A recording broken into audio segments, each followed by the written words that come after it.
Today we're talking about one of the biggest IVF frustrations, how your eggs can look great at retrieval, yet somehow be the reason things fail later. I'm Dr. Mark Amols, and this is Taco Bout Fertility Tuesday.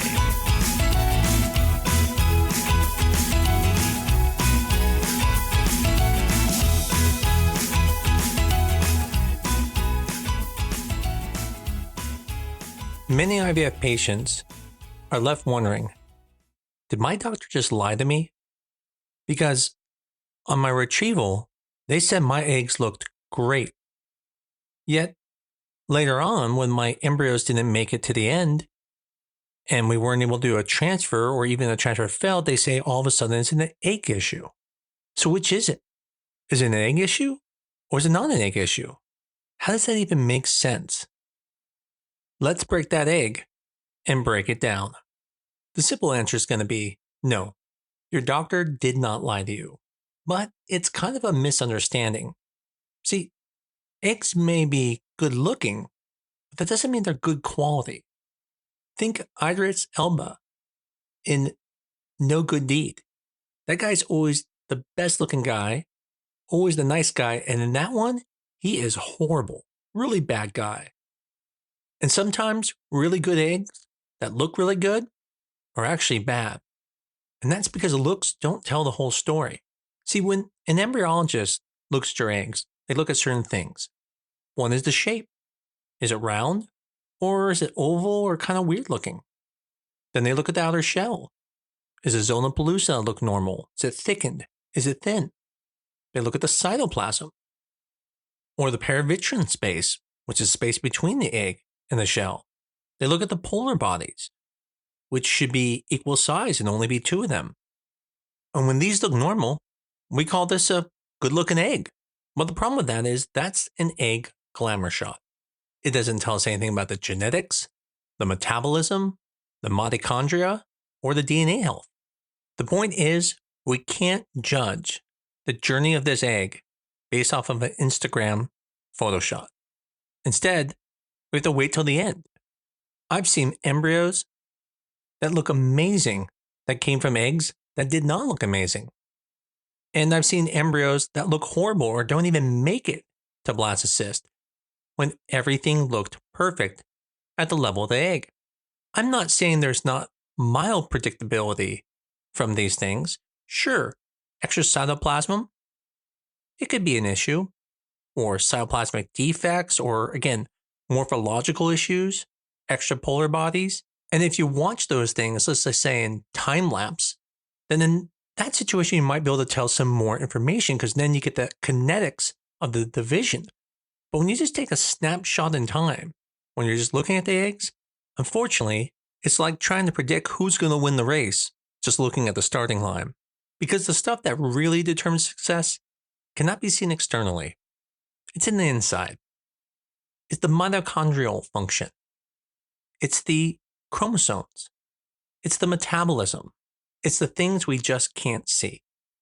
And this concept even goes for embryos on day 3. There are many times I have patients say to me, well, why not transfer an embryo on day 3? Because it looked better then. And this is the same issue. It's because problems show up later when the egg actually does something. It can look good in the beginning, but later, when it's dividing, that's when more DNA is being used. That's where you can find out if there are spindle issues.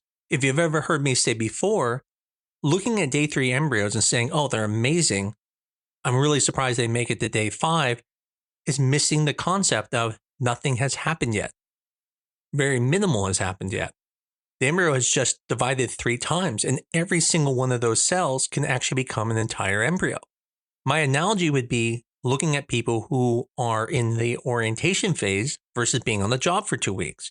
If John and Sally both take a job, on day 1, which is the egg, they look amazing. You're like, wow, John's professionally dressed, Sally as well, amazing. Now in orientation days, that's going to be up to day 3. You're like, wow, John and Sally are really good. But right now, all John and Sally is doing is passively watching videos and training. And then 2 weeks later, You reassess them. This is day 5.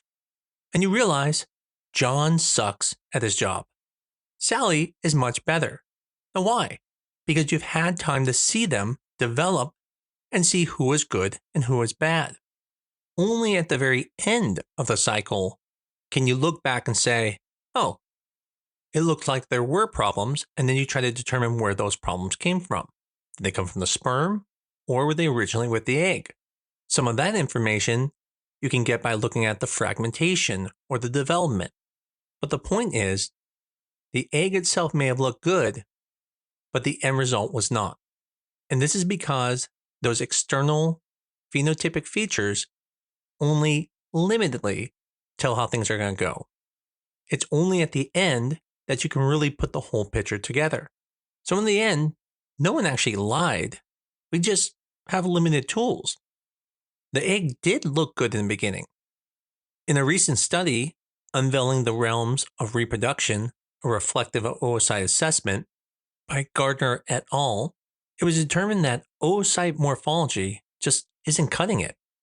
That oocyte features such as a smooth zona or uniformity doesn't strongly predict fertilization or blast development.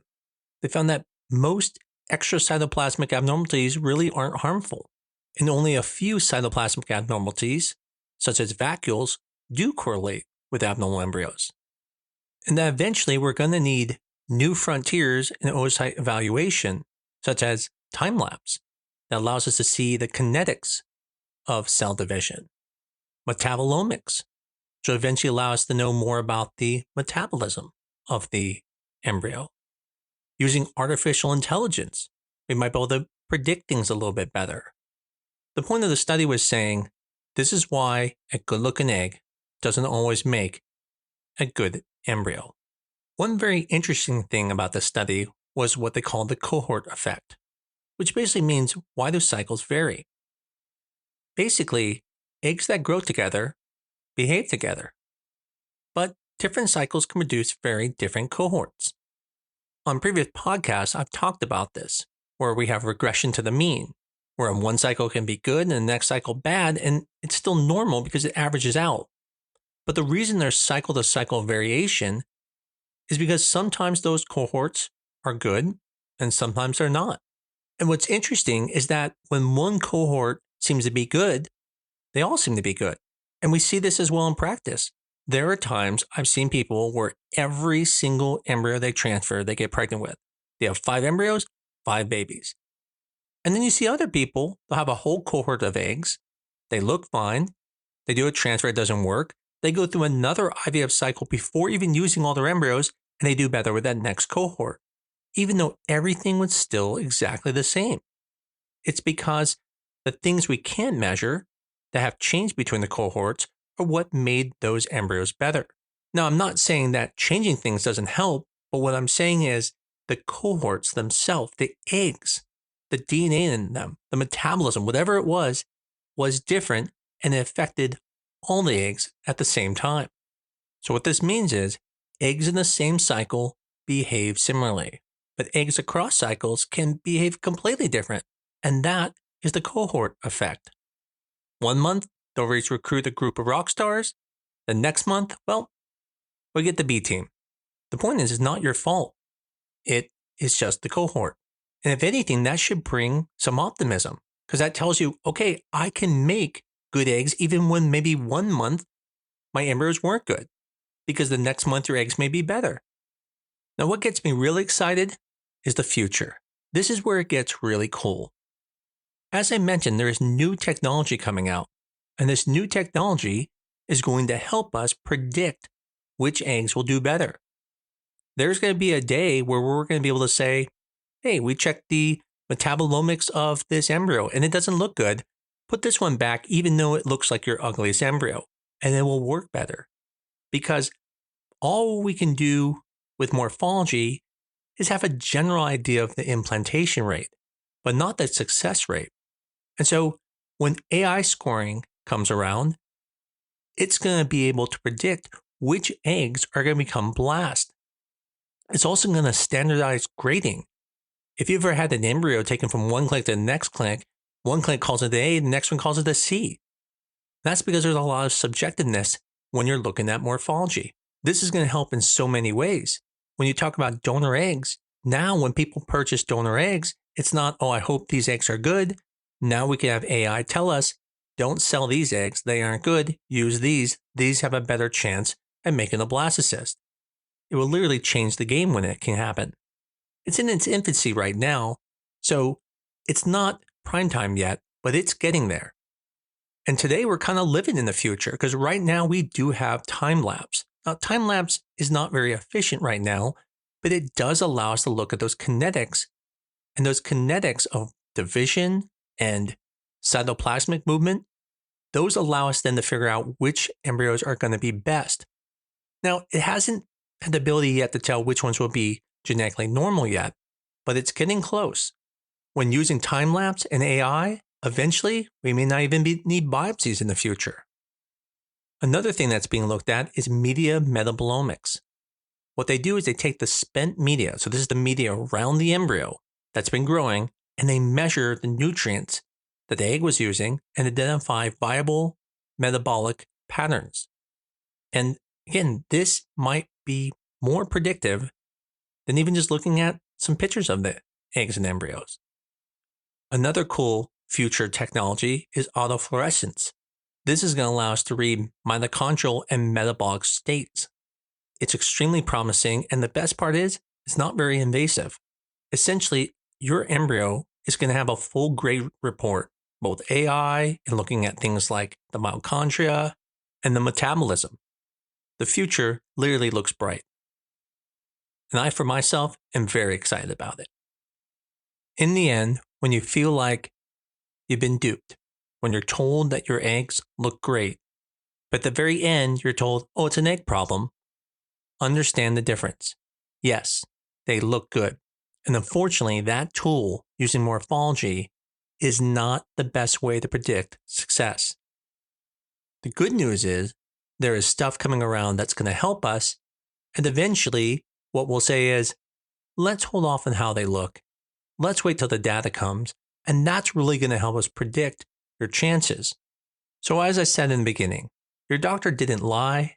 Your eggs look normal based on what humans can evaluate. But normal doesn't mean genetically healthy.